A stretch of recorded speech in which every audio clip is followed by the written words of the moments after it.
And her last words, she wrote a note. My mother used to write all the time.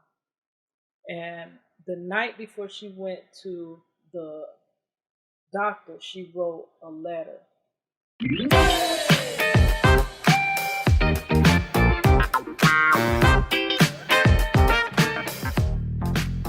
Anyways, Babe was still in jail. I had lost my mother. Looked like I was never, gonna have a family, because he's so far away, and my daughter's growing up, and it just looked like I was just gonna be alone. My life is to be alone. Something crazy.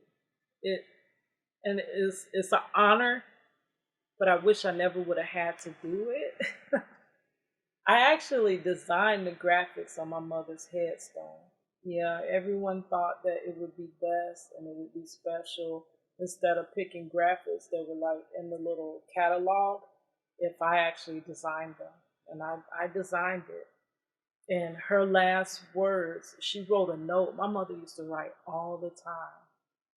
And the night before she went to the doctor, she wrote a letter. It said, "My life is in his hands. Glory to God for the things that he has done for me." And I illustrated that on her headstone. I drew some hands and I drew the words, "My life is in his hands." And I got some little angels up there. And that was my last tribute to her. Woo, we finna skip the next couple years, but you already know what that was. Working at a theme park, running like crazy. And I worked at a theme park that has this big lake in the middle. And it was like, at this time now I'm juggling college. My daughter, I'm trying to get her into college. She has her prom and graduation. She was a dual enrollment student and she was getting every type of certification. So it's like when I would get off of work, I would have to, at this time, I ended up working overnight, like later at the theme park.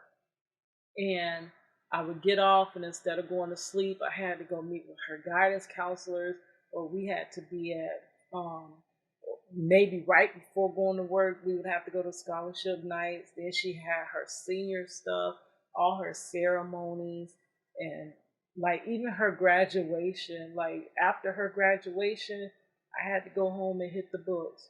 I mean, I that whole time included of no sleep. So honestly, really, I haven't slept since I had my daughter. Since I had my daughter, I ain't got no sleep. Like I'm tired. I want to just get somewhere. Like y'all think sometimes that I'm just trying to be, successful because I just want money. I don't care about money. I don't care about money. I want my family back together and I just want a career. I could make the same thing I make doing that laundry. If I can draw and make that, I am good. And I don't make that much doing no laundry. But it would be something that didn't hurt the heck out of me, that didn't leave me hurting all over my body. And I'm good at it. That's all I want. I don't need to be famous. I don't need to. This whole YouTube that I'm starting is only because this is my last effort to try to put my family back together. He's already missed my daughter growing up. I mean, he's seen her growing up through visitations, but he missed the good part of her life. He missed the good part of our lives. So it's like, just, I won't dwell on that. But this is my last shot, last try. So we finally get to 2020. Year 2020. This is the year that everybody was looking forward to, isn't it? 2020, the year of clear vision, 2020 vision. Yes, we always looking for 2020. Okay, so let me tell you about how my 2020 started. 2020, I knew already when 2019 was ending out and I went on my Christmas vacation, I knew it. I knew when school started back, I was finna be. If you thought I didn't get no sleep, I was never. These eyelids were never going to shut because I still was working overnight. Then I would come home. I would have like maybe 3.5 hours, and then I would have to go to internship at a church because you have to intern to get your degree. I would be all day at the internship. I did that like I think 2 times a week. It would be for 8 hours. So I come home from work at like 4 something in the morning. I get about 3.5 hours of sleep. I had to be the internship about 8 or 9 o'clock. And when I got off at 5, by the time I make it through traffic, it's almost 6. And at 8 o'clock, I had to be back to my night job. So I got a cat nap in between work and internship, and then another small cat nap in between internship and work. And there are times that those naps didn't work out, and I ended up staying up over 48 hours. Okay, we get to days off. Yay, finally some rest, right? No. This is when you do everything that has went lacking all week. This is when you do the laundry. This is when you pay the bills. This is when you everything that you did not do. This is the day you do it on your day off. Not to mention I work overnight. So on my night off, I already worked that morning. So I'm tired as I don't know what. So I would get off of work. I have like 3.5 hours. On my day off, I went to class. I would go to class for like 2 hours. Sometimes I stayed in the lab after.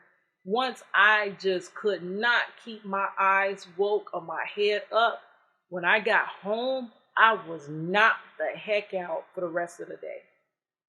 By the time I'm waking up, it's like a good 10, 11 o'clock at night. And of course, the next day, I had to go back to work.